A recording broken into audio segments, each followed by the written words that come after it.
जोखू पानी पीने के लिए लोटा जब मुंह के साथ लगाता है तो उसे पानी से सख्त बदबू आती है।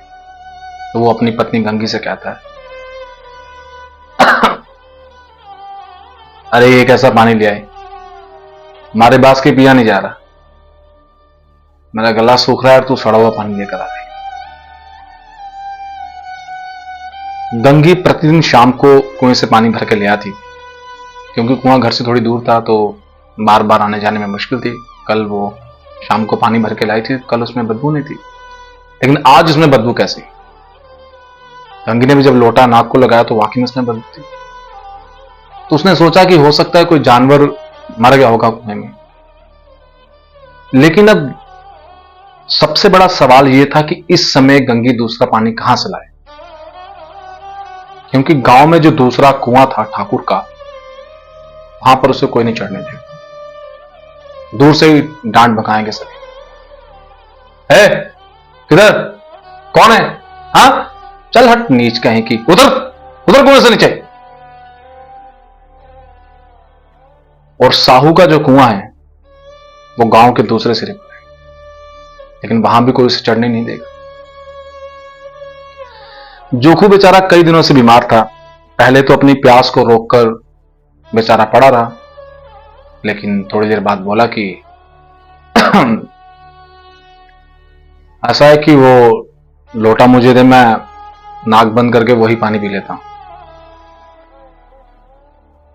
गंगी ने वो पानी पीने को नहीं दिया, क्योंकि खराब पानी से उसकी तबीयत और भी ज्यादा खराब हो जाएगी। गंगी ये बात जानती थी, लेकिन बेचारी ये नहीं जानती थी कि खराब पानी को उबालने से उसकी जो खराबी है वो जाती रहेगी।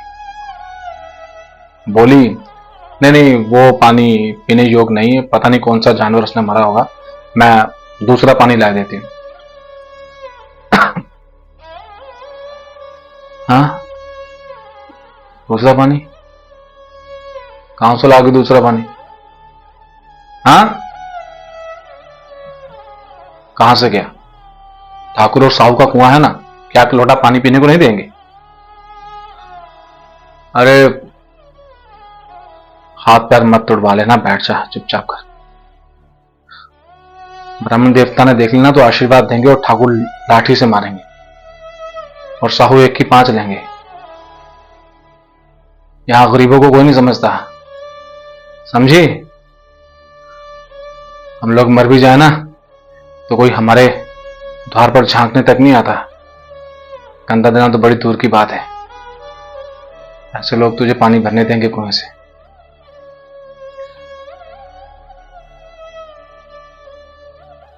जोखू के शब्दों में कड़वा सत्य था। गंगी इसका क्या जवाब देती, लेकिन उसने बदबूदार पानी पीने को नहीं दिया। अब रात के 9 बज चुके थे और मजदूर थक कार के सो चुके थे। 5-10 बेफिक्रे ठाकुर के द्वार पर जमा थे, कानूनी बहादुरी की बातें कर रहे थे। अरे नहीं, आजकल मैदानी बहादुरी का जमाना नहीं रहा, कसम से।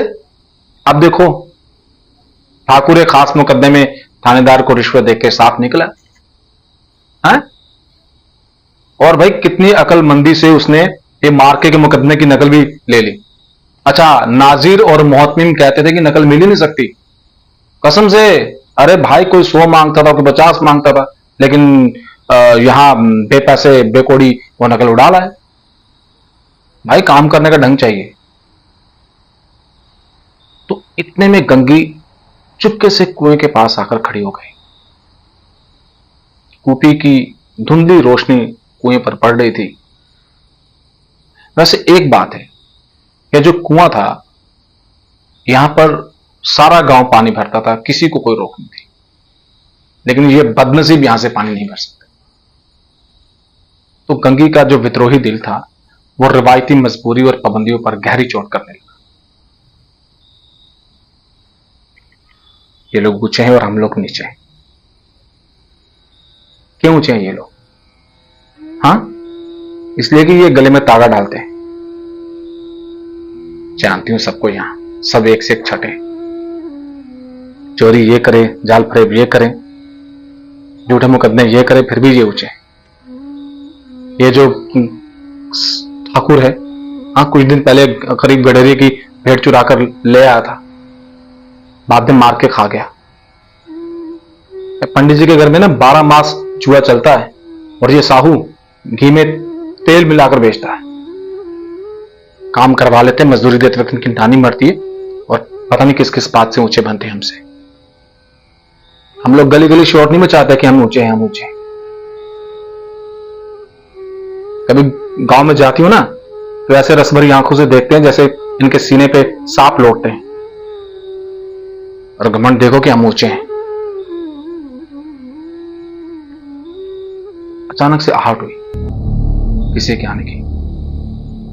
कंगी बेचारी घबरा गई। बड़ा गजब हो जाएगा अगर पकड़ी गई तो, एक भी लात नीचे नहीं पड़ेगी। उसकी छाती धक धक करने लगी। तो उसने क्या किया, अपना घड़ा और रस्सी उठाई और चुपके से जाकर एक पेड़ की छाया में जाकर छुप गई।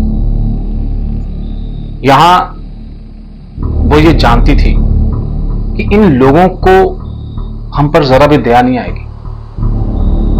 मंगू को इतना मारा था कि 1 महीने तक उसके थूक से लहू आता रहा, सिर्फ इसलिए कि उसने बेगार ना दी थी।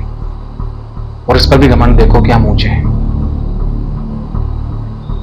अच्छा, कुएं के पास 2 स्त्रियां आई थी पानी भरने के लिए। दोनों आपस में बातचीत कर रही। खाना खाने बैठी थी और हुक्म दे दिया पानी भर के लाओ। घड़े के लिए इनके पास पैसे नहीं। अरे दीदी, सच कहूं, ये जो मर्द है ना, हमारे आराम से जलते हैं, और नहीं तो क्या। इतना नहीं होता कि कलसिया पकड़ के खुद जाकर ताजा पानी ले आए। हमको हुक्म दे दिया जाओ ताजा पानी भर के लाओ, जैसे हम लोंडी हैं। ए दीदी, लोंडिया तो हो तुम। रोटी कपड़ा पाती हो, ऊपर से छीना झपटी करके 5-10 रुपए छीन भी लेती हो, और कैसी होती है लोंडिया।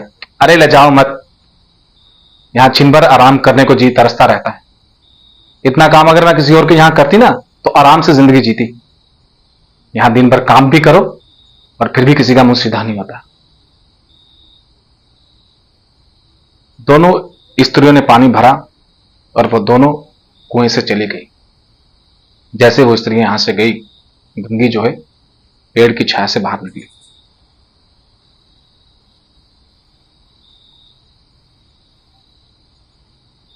गंगी देखती है कि बेफिक्रे भी चले गए, ठाकुर भी दरवाजा बंद करके अंदर सोने के लिए जा रहा है।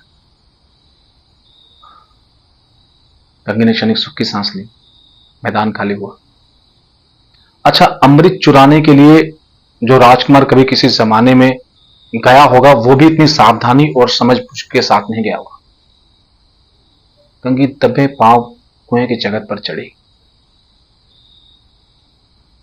और गंगी को ये जो विजय का एहसास आज हो रहा था, इससे पहले उसको असंभव कभी नहीं हुआ था। उसने रस्सी का फंदा खड़े पर डाला और दाएं बाएं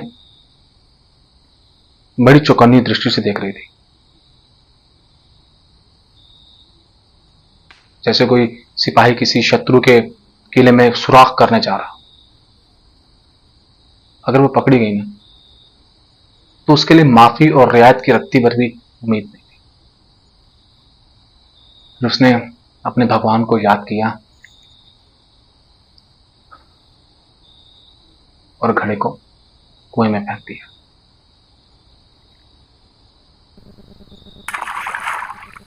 घड़े ने कुएं में गोते खाए, आहिस्ता से, जरा भी आवाज नहीं हुई। फिर उसने जल्दी जल्दी 2-4 अपने हाथ चलाए, बहुत जल्दी, इतनी जल्दी कोई शाहजोर पहलवान भी नहीं करता। घड़ा जो है वो कुएं के मुंह तक आया। गंगी थोड़ी झुकी और घड़ा उठाकर उसने कुएं के जगत पे रखा। एक ठाकुर का दरवाजा खुल गया।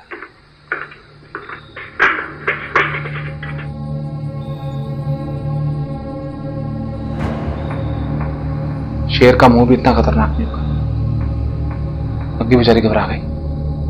उसके हाथ से कुएं की रस्सी गिर गई और घड़ा पानी में धड़ाम, और कुएं से पानी के हिलोकोरों की आवाजें कई क्षणों तक आती रही।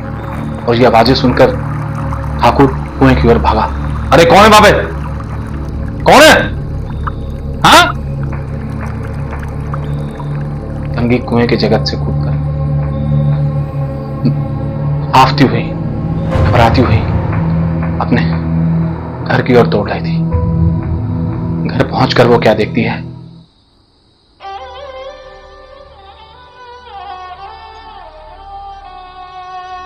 कि जोखू लोटा मुंह से लगाए हुए वही गंदा और मैला पानी पी रहा है।